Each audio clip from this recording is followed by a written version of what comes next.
Hi guys, episode 2 शुरू करने से पहले मैं ये कहना चाहता हूँ कि मैंने पहले भी एक इंस्टा मिलियनेयर सीजन 2 नाम से सीरीज शुरू की थी, ठीक है। बट उसमें क्या था ना कि वो अलग सीरीज थी, लाइक उसकी टाइमलाइन 20 साल आगे थी जबकि इसकी 5 साल आगे है। तो वो स्टोरी वैलिड है, ऐसा नहीं है वैलिड नहीं है, लेकिन पहले ये ख़त्म हो जाएगी, ये आर्क चला जाएगा ना, तब वो आर्क आ जाएगा जहाँ तक है। और जिनको सीरीज़ पसंद आ रही है ना गाइस, वो जेन्युइनली लाइक्स और कमेंट करें, ताकि व्यूज़ तो आते हैं लेकिन पता नहीं चल रहा है कि यूट्यूब सही लोगों तक पहुंचा रहा है या नहीं पहुंचा रहा है, और पहुंचा भी रहा है तो सीरीज़ पसंद आ रही है या नहीं आ रही है। अपने फीडबैक से ना कमेंट्स में लिखना। रुस्तम ने उस एनवेलप में लिखे उस शख्स के सारे शब्दों को पढ़ा और उन्हें पढ़कर रुस्तम एक गहरी सोच में चला गया। उसके इतने साल के एक्सपीरियंस के अकॉर्डिंग लकी सब कुछ संभाल लेगा, ऐसा उसे लगा था, लेकिन ऐसा हुआ नहीं। पता नहीं ये कौन हो सकता। रुस्तम कुछ सोच ही रहा था कि उतने में उसे कुछ याद आ जाता है। एक सेकंड, काशीनाथ बाबा ने शायद मुझे इस बारे में बता रखा है, कहीं ये वही तो नहीं। काशीनाथ ये वही आदमी था जो शिवराज के साथ काम किया करता था, जिसे शिवराज की सारी चीजें पता थी। उनकी मौत भी शिवराज के मरने से 1 साल पहले ही हो चुकी थी, लेकिन अपने आखिरी दिनों में जब रुस्तम उनसे मिलने जाया करता था तो रुस्तम को काशीनाथ बाबा से एक बात पता चली थी कि कोई ऐसा भी शख्स है जो पूरे के पूरे अग्रवाल एम्पायर को खत्म करने का दम रखता है। वो शख्स, जहाँ तक रुस्तम को पता है, कि शिवराज के साथ लगी एक शर्त की वजह से चुप था। जहाँ तक रुस्तम को पता है, वो शख्स शिवराज के साथ लगी किसी शर्त की वजह से चुप था। अब ये कौन सी शर्त या फिर क्या था कि शिवराज और काशीनाथ के साथ ही शायद खत्म हो गया। रुस्तम अपनी सोच में से बाहर आता है और कुछ रियलाइज करता है। ये काम उसका ही है। एडी। काशीनाथ ने बताया वो नाम आज फिर से रुस्तम के ज़बान पर चढ़ चुका था। ये नाम लेते समय 60 साल के एक्सपीरियंस्ड रुस्तम की ज़बान भी लड़खड़ा गई थी। रुस्तम आज तक अग्रवाल फैमिली पर जितने भी संकट आए थे, उन्हें कैसे शिवराज और फिर बाद में लकी ने सॉल्व किया था, ये सब देखा था। और आज इसी रुस्तम के सामने पूरा अग्रवाल एम्पायर खत्म हो चुका था। रुस्तम ने कुछ सोचा और एक गहरी सांस लेते हुए वो अपनी चेयर से खड़ा हुआ। मुझे यहाँ से बचकर निकलना होगा, शायद मैं तभी निशांत की हेल्प कर पाऊंगा।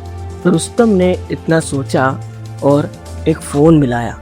दिल्ली में ही इस वक्त वसीम खान, जिसने लकी की शुरुआत में काफ़ी ज़्यादा मदद की थी और वो अग्रवाल कंपनी के लिए रुस्तम के अंडर काम किया करता था, उसके पास भी ये एनवेलप आ चुका था। वसीम ने कुछ देर तक उस एनवेलप को देखा और बस देखता ही रहा। उसका ध्यान लगातार कुछ समय से बज रहे अपने फ़ोन पर गया। वसीम ने जैसे ही स्क्रीन पर नाम देखा, उसने तुरंत फ़ोन उठा लिया। वसीम ने फ़ोन उठाया और हड़बड़ी में रुस्तम से कहा, सर, क्या आपके पास भी वो एनवेलप आया है? और ये सब एकदम से कैसे हो गया? ये अग्रवाल फैमिली खत्म कैसे हो गई? मुझे कुछ समझ नहीं आ रहा है सर।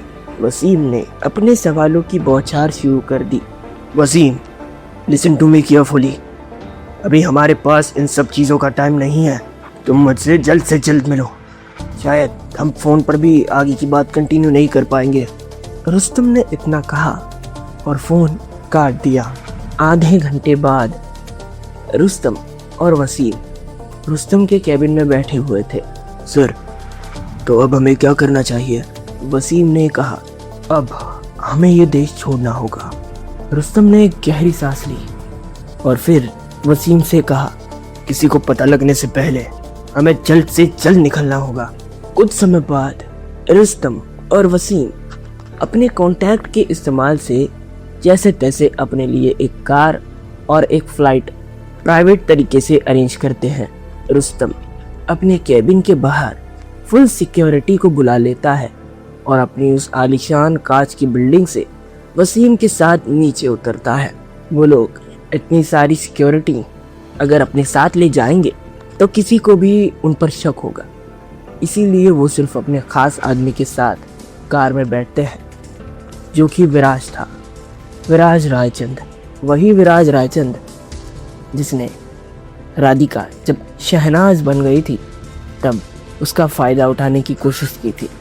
लेकिन कुछ समय से विराज काफ़ी अच्छे से काम कर रहा था और काफ़ी अच्छी प्रोग्रेस दिखाते हुए इन सब का खास आदमी बन गया था। जब रुस्तम और वसीम कार में पीछे बैठते हैं तब विराज कार को स्टार्ट करता है। कार एक बुलेट प्रूफ कार थी जिस पर गोली चलाना लगभग नामुमकिन था। विराज के घर भी एक एनवेलप आ चुका था और वो भी इन लोगों के साथ निकलने वाला था। चाप कार को शांति से चलाया जा रहा था। तकरीबन आधे घंटे तक रुस्तम ने जैसे चाहा था कार ठीक वैसे ही चले जा रही थी। इसी बीच किसी को यह महसूस नहीं हुआ कि कुछ तो गड़बड़ है। एक सुनसान मोड़ के आते ही विराज वो कार वहीं पर रोक देता है। ए कार क्यों रोकी? कार के रुकते ही वसीम और रुस्तम दोनों हड़बड़ा जाते हैं। वसीम थोड़ा सा डरते हुए और विराज को हड़काते हुए कहता है। इस पर विराज एक ईविल सी हंसी हंसता है।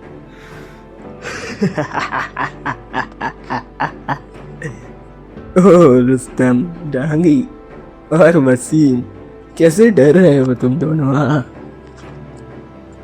मैं ऐसे दिन का इंतजार कर रहा था, कैसे तुम लोग और तुम्हारा लकी उस दिन मेरे घर पर आकर मेरी बेइज्जती कर गए थे।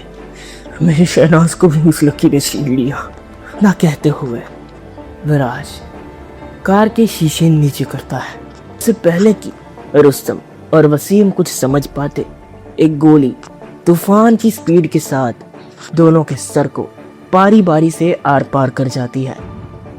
और रुस्तम, जिन्होंने अग्रवाल कंपनी के लिए अपनी जान दांव पर लगा दी थी, अग्रवाल एम्पायर के लिए रुस्तम और वसीम एक सच्चे और वफादार साथी थे।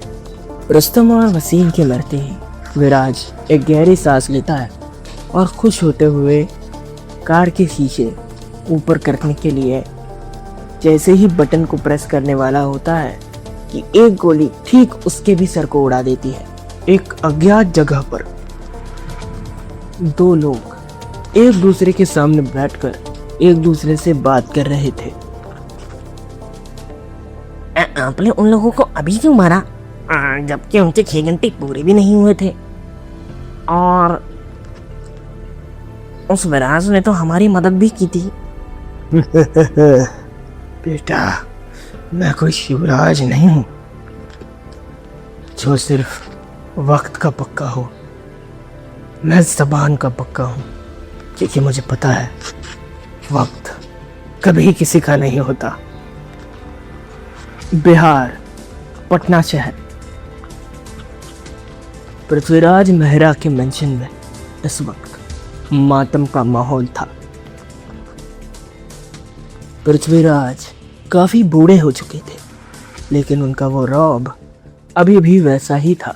लेकिन उनका वो रौब इस समय एक दुख के पीछे छुपा हुआ था, क्योंकि उन्होंने अपनी नातिन राधिका और दामाद लकी को जो खोया था।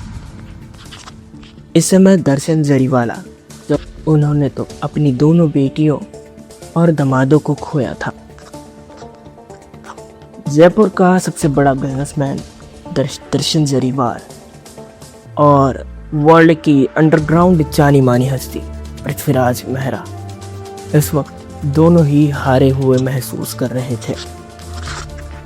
बाबूजी, ये सब कैसे हो सकता है?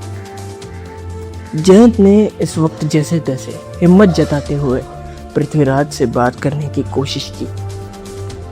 पिछले 2 दिनों में किसी ने भी किसी से कोई बात नहीं की थी। इस सब उसी एडी का किया धरा है बिटवा। एडी? वही एडी? पृथ्वीराज की बात सुनकर जयंत चौंक गया।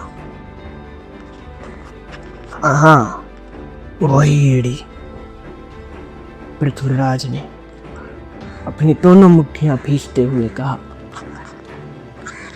वैसे वैसे पापा, मुझे पता चला है कि सबके घर पे कोई ना कोई एनवेलप गया है, लेकिन हमारे यहाँ तो कुछ नहीं आया। दर्शन ने अपनी चुप्पी तोड़ते हुए पृथ्वीराज से कहा। पृथ्वीराज के बीच भले ही बड़े मतभेद थे, लेकिन यहाँ तक कि जब राधिका की पिछली बार मौत हुई थी, ऐसा सबको लगा था, तभी भी इन दोनों ने एक दूसरे से बात नहीं की थी। लेकिन इन सालों में पृथ्वीराज और दर्शन के बीच सब चीजें लगभग ठीक हो चुकी थी, और राधिका की माँ की मिस्ट्री भी। पृथ्वीराज के मेंशन के पार्किंग लॉट में एक कार दनदनाते हुए आ घुसती है। उस कार की आवाज से सब लोग हैरान रह जाते हैं और उस कार को देखने के लिए पार्किंग लॉट की ओर चल पड़ते हैं। उस सभी लोग इस वक्त ये सोच के हैरान थे कि इतने सारे गार्ड्स के होने के बावजूद ऐसा कौन तुर्रम खां है जो यूं दंदनाते हुए अपनी कार को अंदर घुसा आया